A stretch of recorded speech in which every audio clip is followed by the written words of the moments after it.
এখানে ব্যাপারটা কি হচ্ছে, এত পরপর শ্রাদ্ধ বাড়ির প্যান্ডেল কেন করে রেখেছে?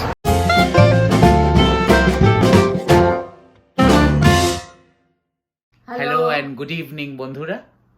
আজকে উইকডেজ, আজকে মানডে, আর এই এখন ঘড়িতে বাজে অ্যারাউন্ড 3:15। আমি জানি না আমার পেছনে আপনারা ঘড়িটা দেখতে পাচ্ছেন কিনা। দুপুরবেলা খুব বাইরে ওভারকাস্ট ওয়েদার, কিন্তু এই শ্যামশ্রী জাস্ট কাজ থেকে ফিরেছে। শ্যামশ্রী বলবে ওর কি খেতে ইচ্ছে করছে। কি খেতে ইচ্ছে করছে শ্যামশ্রী? আমি একটা জিনিসে একটু অ্যাডিক্ট, তো আজকে সেটাই খেতে যাব। সেটা হচ্ছে বিরিয়ানি। মানে বিরিয়ানিটা আমার কাছে কিরকম জানেন তো, ইটস নট যে ফ্লেভারটা ভালো না, বা এটা হায়দ্রাবাদি বিরিয়ানি, এটা লখনৌর বিরিয়ানি, এটা আওয়াধি বিরিয়ানি, আমার কিছু এসে যায় না। আমি কিন্তু মানে এনি টাইপ অফ বিরিয়ানি পছন্দ করি। রাইট। তো আজকে সেরকমই একটা জায়গায় আমরা যাব। ইটস নট যে বিরিয়ানিটা খুব ভালো কলকাতার সঙ্গে কম্প্যারেবল বা লখনৌর বিরিয়ানির সঙ্গে কম্প্যারেবল, বাট কিরকম সেটা তো আমরা বলতে থাকবো নাকি? অ্যাবসলিউটলি। কলকাতা লখনৌর সঙ্গে তো আমি কম্পেয়ার করবোই না। আর আমার মনে হয় আমাদের কোনো বিরিয়ানিকেই কম্পেয়ার করা উচিত না, কারণ আমি বিভিন্ন জায়গার বিরিয়ানি খেয়ে দেখেছি একটা ডিফারেন্স, মানে একটা কুক টু কুক ভেরিয়েশন, একটা রিজন টু রিজন ভেরিয়েশন থেকেই যায়। আমরা পার্টিকুলারলি ক্যানাডায় এসে যে বিরিয়ানিটা খেয়েছি সেটা অফকোর্স ভেরি ডিফারেন্ট ফ্রম আমাদের কলকাতার বা দেশের বিরিয়ানি, কারণ এখানে আবহাওয়াটা আলাদা, তেলটা আলাদা, এখানে ঠান্ডার দেশ। আবার অ্যাট দ্য সেম টাইম মন্ট্রিয়ালে এসে একটু অন্য রকমের বিরিয়ানি খেয়েছি। কি ধরনের কি সেইগুলো এখন বলবো না, সেগুলো আগে বিরিয়ানিটা নিয়ে আসি আমরা। এখানে মাংসের টেস্টটাও একটু আলাদা। ইয়েস, মাংসের টেস্টটাও আলাদা। মানে ফ্রেশ চিকেন বা ফ্রেশ মাটন, যদি আপনি মাটন ফ্রেশ পাওয়া খুব মুশকিল, মোস্টলি ফ্রোজেন পাই, বাট ফ্রেশ চিকেনও যদি আমরা নিয়ে আসি তাহলে সেটা টেস্ট ওয়াইজ ঠিক মানে অনেকটা, আমি বলবো অনেক অন্যরকম, অনেকটাই অন্যরকম। আর তার উপরে যেহেতু প্রধানত নর্থ আমেরিকায় যেটা মাংস বলতে যেটা ওরা খায় মেনলি, সেটা হচ্ছে ওই চিকেন তো ওরা খায়, কিন্তু রেড মিটের মধ্যে যেটা ভীষণ প্রিডমিনেন্ট সেটা হচ্ছে এখানে বিফ। এবং যথারীতিভাবে আমরা বিফ খাই না। আর আমরা ভালোবাসি বা যেটা আমরা খেয়ে বড় হয়েছি দেশে, সেটা হচ্ছে মাটন বিরিয়ানি। মাটন বিরিয়ানিটা কিন্তু মানে ভীষণ কমনলি অ্যাভেলেবল না। মানে আপনি এখানে রেস্টুরেন্টে গেলে চিকেন বিরিয়ানি পাবেন, অনেক জায়গায় ল্যাম্ব পাবেন, বিফও পাবেন, কিন্তু দুম করে মাটন বিরিয়ানি, বা যেটাকে এখানে ওরা কলোকিয়ালি, মানে মাটন বললে তো বুঝতে পারেন অনেক সময় বলতে হয় গোট মিট, হ্যাঁ, সবাই করে না। আজকে আমরা একটা দোকানে যাচ্ছি যেখানে আমরা অ্যাকচুয়ালি মাটন বিরিয়ানি কিনতে যাচ্ছি, একটু অন্য স্বাদের, একটু অন্য ধারার, যেটা আমাদের খেতে খুব ভালো লাগে। এখানে অবশ্য আপনারা ল্যাম্ব বিরিয়ানিটাও পাবেন, যেটা close to goat meat, but lamb যেহেতু ভেড়ার মাংস, গোট নয়, সেই জন্য একটু যাদের গন্ধতে সমস্যা থাকে, মাটনে গন্ধ বেশি হলে খেতে পারেন না, তাদের জন্য মানে ল্যাম্বটা একটু বেশি বোটকা হয়ে যায়। ইয়েস, কখনো কখনো আমার সেটা লাগে। কিছু কিছু জায়গায় ল্যাম্ব বিরিয়ানি খেলে আমার ওই ফিলিংটা হয়, কিছু কিছু জায়গায় হয় না। সেই জন্য আমি এখন ল্যাম্বটাকে অ্যাভয়েড করেই চলি। মাটন পেলে ভেরি গুড, নাহলে চিকেন তো আছেই। হ্যাঁ, এই দুটো দিয়েই আমাদের কাজ চলে যায়। তো আজকে দেখা যাক বিরিয়ানিটা আগে প্রকিওর করতে পারি কিনা। আমরা কোনো অর্ডার দিইনি, এটা টেক আউট। আমরা জাস্ট, মানে আমাদের আইডিয়াটা হচ্ছে আমরা টেক আউট না, আমরা একটু সময়ও কাটাতে চাই বিকেলবেলা। সো আমরা ওয়াক করবো ওখানে মিনিট 15-20 লাগে, তাতে একটু এক্সারসাইজ হবে। তারপরে অর্ডার দেবো, তাতে একটু টাইম লাগবে, ওই সময়টা আমরা একটু বসে আড্ডা মারবো। তারপরে রেস্টুরেন্ট থেকে নিয়ে আবার আমরা মিনিট 20 হেঁটে চলে আসবো। এটা আপনাদের সঙ্গে শেয়ার করছি, আমি চাইনি বলতে, কারণ তাহলে তো এনাকে আটকে রাখা একটু মুশকিল। ওরা মিষ্টিও ভালো করে, সো আমরা একটু মিষ্টিও দেখব। এবং মিষ্টির মধ্যে ওরা কালাকাঁদটা খুব ভালো করে। রাইট, দোকানের মানে একটা সেগমেন্ট মিষ্টি আমি দেখছি যদি ভিডিও করতে পারি কিনা। আর ইনফ্যাক্ট আমি ওখানে বসে খাই না, কারণ ওখানে বসে খেলে ভীষণভাবে ওখানে মিষ্টি খেতে ইচ্ছে করে। সেই জন্য আমি হচ্ছে মানে যাও বিরিয়ানিটা অর্ডার দাও, বিরিয়ানিটা ডেলিভার হলো, নিলাম, বেরিয়ে চলে এলাম। বসলেই আপনারা তো জানেন আমি খেতে পারবো না, মানে আমাকে একটা রেস্ট্রিকশন মেনটেন করতে হয়। তো ঠিক আছে, ঘুরে আসছি, তারপরে কন্টিনিউ করছি বিরিয়ানির গল্প। দেখা হচ্ছে খুব জলদি। এই আমরা বেরিয়ে পড়েছি। আজকে বেশ ঠান্ডা, কিন্তু রাস্তা বেশ ভালো, কারণ পরিষ্কারটা খুব ভালো করেছে। এবং আমি ভিডিও খুব লম্বা শ্যুট করতে পারবো না, কারণ কিছুক্ষণ পরে যেটা হবে আমার হাতটা জমে যাবে। হাতে সেন্স চলে যাবে, হ্যাঁ। কখন ক্যামেরাটা ফোনটা হাত থেকে পড়ে যাবে নিজেই বুঝতে পারবেন। আর আপনারা হয়তো বুঝতেও পারছেন আমার নাকটা লাল হয়ে আছে, তো সেই জন্য মনে হলো আপনাদের একটু দেখাই। আর আমি আপনাকে রাস্তাও দেখিয়ে দিচ্ছি চারপাশে। দেখুন আমাদের আশেপাশে আমি ক্যামেরাটাকে জাস্ট ঘোরাচ্ছি, হাঁটা যাচ্ছে, সাইড ওয়াকগুলো পরিষ্কার আছে। দেখতে পাচ্ছেন কিনা জানি না, ঈশাবশ্রী কিছু বলছে। পেছনে সাইড ওয়াকটা আপনারা দেখতে পাচ্ছেন কিনা জানি না, যদি পান তাহলে সাইড ওয়াকটা পরিষ্কার হয়ে গেছে। এই সাইড ওয়াকটা আমাদের মাঝখান দিয়ে দেখা যাচ্ছে, হাঁটা যাচ্ছে। ওরা এখানে যেটা করে, ওরা চিপস ফেলে দেয়, ছোট ছোট পাথরের টুকরো। তাতে কি হয়, ফ্রিকশনটা বেড়ে যায়, বরফটাও গলে, আর আপনিও স্লিপ করবেন না। কারণ এখানে 2-3 দিন আগেই একটা জিনিস হয়েছে, ফ্রিজিং রেন, যেটা পুরো হ্যাঁ জিরো ফ্রিকশন আইস হয়ে যায়। তখন মানে বেরোলেই আপনি মানে উল্টে পড়তে পারেন, আছাড় খেতে পারেন, ভেরি ডেঞ্জারাস সিচুয়েশন। তো সেটা something you want like to do. 5 মিনিটের রাস্তা আমার যেতে হাফ অ্যান আওয়ার লেগেছে, হ্যাঁ জিরো ফ্রিকশন ছিল। বাট ওটা মানে মন্ট্রিয়াল পার্টিকুলার, এটা ক্যানাডায় এই সার্ভিসটা ভেরি করে province to province, but Montreal এই ব্যাপারে খুব দক্ষ, খুব ভালো। ওরা মোটামুটি এরকম হলে ম্যাক্সিমাম 1 থেকে 1.5 বেলার মধ্যে ওরা কিন্তু মেজর স্নোটা রিমুভ করে দেয় এবং রাস্তায় চিপস ফেলে দেয়, যাতে লোকে, কারণ এখানে কিন্তু অধিকাংশ লোক গাড়ি চালায় না। মন্ট্রিয়ালে কিন্তু বেশিরভাগ লোক পাবলিক ট্রান্সপোর্টে কমিউট করে, মানে বাস ধরছে, মেট্রো ধরছে আপনার।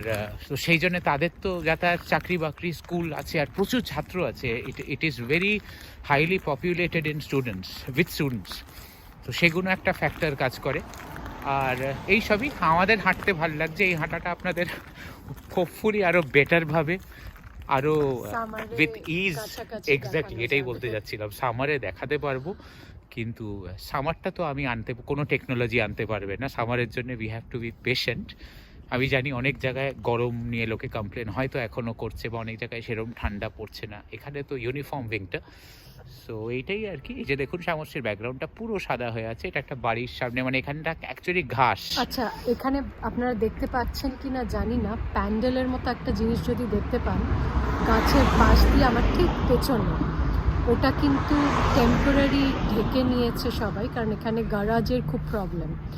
তো রাস্তায় গাড়ি দাঁড়ায়, আর গাড়ি রাস্তায় যদি দাঁড়ায় বরফ পড়লে খুব অসুবিধে হয় বের করতে। সেই জন্য অনেকেই বাড়ির সামনেটা এরকম একটা টেন্টের মতন করে নেয়, যার মধ্যে গাড়ি থাকে। এবং এখানে একটা কথা আমি না বলে পারছি না, আপনারা জানবেন যখন আমরা ছাত্র হয়ে বিদেশে আসি দেশ থেকে, আমাদের তো একটা প্রচণ্ড কালচার শক হয়। মানে আমরা অনেক কিছু দেখি তো তখনও জানি না, মানে ইটস সামথিং ভেরি নিউ, এত দূর দেশে এসেছি দেশ থেকে। আমি যখন প্রথম উইন্টারে এসে শুরুর দিকে, বেশ কিছু বছর আগে, যখন আমি এই ধরনের এই কাভার্ড গ্যারাজ দেখেছি, এইরকম পুরো হোয়াইট, আমি 2-3 দিন, এবং এটা রিপিটেটিভ, মানে একটা নেবারহুডে প্রচুর জায়গায় দেখছি এই জিনিসটা হয়ে আছে। এবং আমি বেশ চিন্তায় পড়ে গেছি যে প্রথম কথা এখানে ব্যাপারটা কি হচ্ছে, এত পরপর শ্রাদ্ধ বাড়ির প্যান্ডেল কেন করা হচ্ছে। আই ইউজ টু থিঙ্ক, মানে লিটারালি আমি ভেবে শামশ্রীকে জিজ্ঞেস করি, উইথ টাইম আই রিয়েলাইজ ওটা শ্রাদ্ধ বাড়ির প্যান্ডেল নয়, it is actually a garage. আর ওই ওপরে একটা কাভার দেওয়া থাকে which prevents accumulation of snow, as simple as that. So এই হচ্ছে একটা এক্সাম্পল দিলাম আপনাদের। যখন আমরা দেশ থেকে বিদেশে আসি, এরকম প্রচুর মজার মজার ঘটনা, কালচার শক হয়। আপনারা যদি বিদেশ থেকে এটা দেখেন যে ইন্ডিয়া থেকে বা আমাদের সাউথ এশিয়ান কান্ট্রি থেকে নর্থ আমেরিকা এসছে, আর এরকম মারাত্মক এরকম কিছু কালচার শক হয়েছে, অবশ্যই কমেন্ট করে জানাবেন আমাদের সঙ্গে। আমি দেখতে চাই আমার মতন মুরগি কেউ আর হয়েছে কিনা। চলুন তাহলে আমরা এরকমভাবে হাঁটতে থাকি। রাস্তা তো আজকে ফাঁকা আছে এখন, ইটস ভেরি পিসফুল, কারণ দেখুন আজকে সোমবার, আর এই 3:30-4টে লোকজন আস্তে আস্তে আস্তে ইনফ্যাক্ট বেরোতে শুরু করেছে, অফিস থেকে বাড়ি যাচ্ছে। রাস্তাঘাট খালিই আছে, শীতকাল, বেশিরভাগ লোকই গাড়ি চালিয়ে বেরিয়ে যাচ্ছে। ইটস ভেরি পিসফুল, মানে চারপাশে পিসফুল। আর এখানে খুব একটা কেউ ঝামেলা করছে না, এই করছে না। মাঠে ঘাটে বাচ্চার চারপাশে ছোটরা খেলে বেড়ায়, সেটা এখন দেখা যায় না, সেটা স্প্রিং থেকে শুরু হয়। অতটা বলবো না, মানে হ্যাঁ অ্যামাউন্ট, মানে পার্সেন্টেজ অনেক হয়তো কমে যায়, বাট এখানকার বাচ্চারা যারা মন্ট্রিয়ালে, তারা কিন্তু উইন্টার স্পোর্টও খুব পছন্দ করে। সো অনেকেই দেখবেন বরফের মধ্যে গড়াগড়ি খাচ্ছে, অথবা স্কেটিং করছে কোনো ইনডোর ইয়েতে। বা স্লেজ টাইপের গাড়ি নিয়ে ওই বসে বসে ওকে ঠেলে ঠেলে খেলছে, এসব দেখতে পারেন আপনারা। ঠিক আছে, আমি যতটাই নর্মাল অ্যাক্ট করার চেষ্টা করি ভিডিওটা করতে করতে, আমি খুব একটা নর্মাল নেই। আপনাদের সঙ্গে একটু পরে দোকানে ঢুকে কথা বলছি, কারণ আমার হাতটা সিরিয়াসলি জমে গেছে।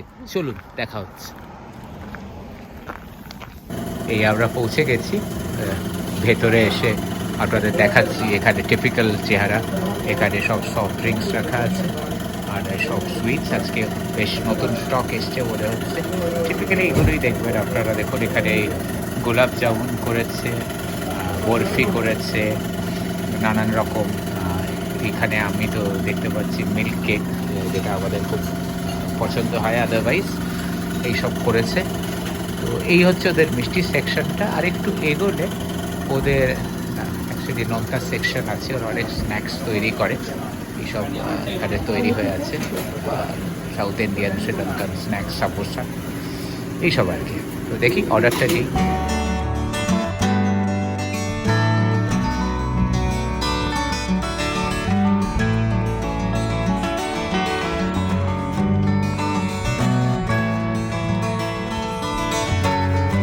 দেখালাম আমাদের এখানে একটি স্কুলের সামনের মাঠ, যে মাঠটা পুরো এখন সাদা, সবুজ নয়। সবুজ হলে আবার দেখাবো। তো এই যে কষ্ট করে ছেলেটা বিদেশে হাত জমিয়ে আপনাদের বরফ দেখালো, হ্যাঁ রীতিমতো নাক লাল করে দেখালো, এর জন্যে তো আমারও কিছু চাই। তো এই কষ্টটার এগেনস্টে আমি আপনাদের কাছে এটাই প্রার্থনা করব যে আমাকে ভালোবেসে, আমাদের ভালোবেসে ভিডিওটা লাইক করবেন, শেয়ার করে দেবেন আর সাবস্ক্রাইব করে দেবেন। আর সবাইকে বলবেন যে কলকাতার ছেলেটা কীরমভাবে কষ্ট করে হাত জমিয়ে বরফের ছবি দেখাচ্ছে আর আপনাদের কাছে একটু ঠান্ডা পাঠিয়ে দিচ্ছে। চলুন বাড়ি গিয়ে কথা হচ্ছে। সো বন্ধুরা, এই জাস্ট বাড়িতে ঢুকেছি, হাতটা এখনো গরম হয়নি, নাকটা বোধহয় এখনো লাল আছে, সেই জন্য আমি এখনো পার্শিয়ালি ড্রেসড আপ। একটু থাকতে হয় এখানে, এত ঠান্ডা, এসেই আমরা ইয়ে হই না। তো নিয়ে এলাম ওদের মাটন বিরিয়ানি, পেয়েছি আমরা।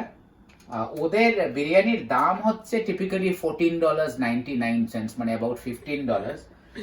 মাটন বলে দামটা বেশি, চিকেন বা ভেজে কমে যায়। আর এই $14.99টা কিন্তু খুব টিপিক্যাল, মানে এটা মিডিয়াম থেকে হাই এন্ডের দিকেই আমি বলবো, যেহেতু মাটন। আসলে এখানে মাটনটা তো আমি আপনাদের বললাম অত কমনলি পাওয়া যায় না, সেই জন্য মাটনের দামটা একটু বেশি হয়। But it is worth it. ওদের ক্ষেত্রে কোয়ান্টিটিটা আমাদের ভালো লাগে, অনেক দোকানের ক্ষেত্রে কোয়ান্টিটিটা একটু কম লাগে, কেউ মাটন বেশি দেয়, কেউ কম দেয়, আপনারা তো জানেন, বাদ বিচারের ব্যাপার আছে। এই হচ্ছে চেহারা আপনারা দেখছেন। আচ্ছা, এটা কিন্তু শ্রীলঙ্কান বিরিয়ানি ওরা যেটা করে, নেসেসারিলি কলকাতার বিরিয়ানি না, যেটা আপনারা দেখতে পাচ্ছেন। দেখুন এখানে একটু গরম মশলা খুব একটু বেশিই থাকে, গরম মশলা, তেজপাতা এবং একটু মশলার মিক্স দেয় ওরা, ঝাল হয়। ওই জন্যে আপনাদের, আমি জানি না দেশের কি অভিজ্ঞতা, সাউথ ইন্ডিয়াতে যারা বিরিয়ানি খেয়েছেন হয়তো কমেন্ট করে জানাতে পারেন। ইউজুয়ালি আমরা এখানে দেখেছি যে কোনো শ্রীলঙ্কান ফুড, ওদের কিন্তু আপনারা যদি ঝাল কম খান, আমি তার মধ্যে একজন, আমি খুব একটা ঝাল খেতে পারি না, আগে থেকেই বলে দিতে হয় মেক ইট মাইল্ড। মানে আমি অনেক সময় বলে দিই নো স্পাইস, কারণ ওরা যে মশলাগুলো দেয় সেগুলোতেও যে হিটটা থাকে, দ্যাট ইজ মানে প্রিটি সিগনিফিকেন্ট, অ্যাটলিস্ট আমার জন্যে। যারা ঝাল খেতে পারে দ্যাটস ওকে, আমি খুব ঝাল খেতে পারি না, খাই না ইনফ্যাক্ট। যেটা ওদের বিরিয়ানিতে আমার ভালো লাগে, মাটন বিরিয়ানি সবাই দেয় না, ওরা একটা ডিম দেয়, এই ডিমটা উকি মারছে, এইটা আমার খুব ভালো লাগে। এবং অনেক সময় আমি একটা কাজ করি, একটু ইন্টারাপ্ট করছি, এটাই কিন্তু মিল কলকাতার বিরিয়ানির সঙ্গে। হ্যাঁ, ডিমটা এটাই মিল কলকাতার বিরিয়ানির সঙ্গে, কিন্তু একটা বিশাল অমিলও আছে, এখানে ওরা আলু কিন্তু দেয় না, সেটা মিস করি আমি। ওরা ডিমটা দেয়। অনেক সময় যদি আমার মনে হয় খুব হেভি হয়ে গেছে আজকে, এটা আমি ডিমটা খাবো না, আমি কি করি, ডিমের মধ্যে ফ্লেভারটা তো বিরিয়ানির থাকে, আমি ডিমটাকে বের করে রেখে দিই, পরের দিন ব্রেকফাস্টের সময় বা কিছু স্যান্ডউইচ করে বা কিছু করে এই ডিমটাকেই খাই। তো এই হচ্ছে শ্রীলঙ্কান বিরিয়ানি। আমি জানি না কলকাতায় কোথায় শ্রীলঙ্কান বিরিয়ানি পার্টিকুলারলি পাওয়া যায়, আমি যখন ছিলাম তখন খাইনি। বিরিয়ানি তো খেয়েছি অনেক, কোনো এরকম জায়গা জানা থাকলে আপনারা আমাদের কমেন্ট করে ডেফিনেটলি জানাতে পারবেন। মাটনটা ওরা যেটা করে ওরা চপ করে করে দেয়, মানে একটা বড় টুকরো পাঁঠার মাংস দেয় না, তো সেখানে মানে pieces will not be very significant, কিন্তু অনেক পিসেস থাকে। আমি এখানে দেখানোর চেষ্টা করছি আপনাদের। এইখানে একটা পিস আপনারা দেখতে পারেন, this is a very small piece. আমি এক্সপেক্ট করবো যে এর থেকে অনেক বেটার পিসেস ভেতরে ঢুকে আছে। আমি এক্ষুনি ভাতটাকে ঘাঁটতে চাইছি না। মাটন মানে বেসিক্যালি ওরা কিমা করে না, কিমার থেকে বড় বড় সাইজ, মানে ডাইস করে করে ওরা ওটার সঙ্গে মিশিয়ে একটা ব্যাপার দাঁড় করায়। এদেশে ইউজুয়ালি আপনি যদি চিকেন বিরিয়ানি খান, সেখানে খুব স্ট্যান্ডার্ড আপনি বিরিয়ানির সঙ্গে একটা থাই বা একটা লেগ পিস পাবেন। চিকেনকে কিমা করে না ওরা, মিন্স করে না, কিন্তু মাটনের ক্ষেত্রে this is what they do, they make the mutton pretty much boneless. সেটা আরেকটা, I should say this is a mutton boneless biryani.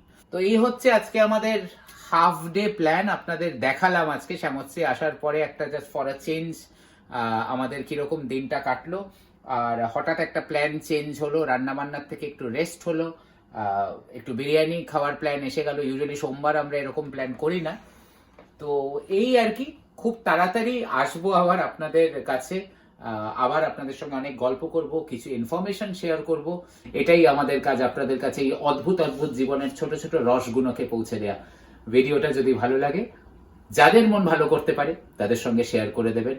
আপনারা আমাদের সাথে আছেন, আমরা সবসময় সেটা মনে করি। ভীষণ ভালো থাকবেন। Let's unflow together. Bye by.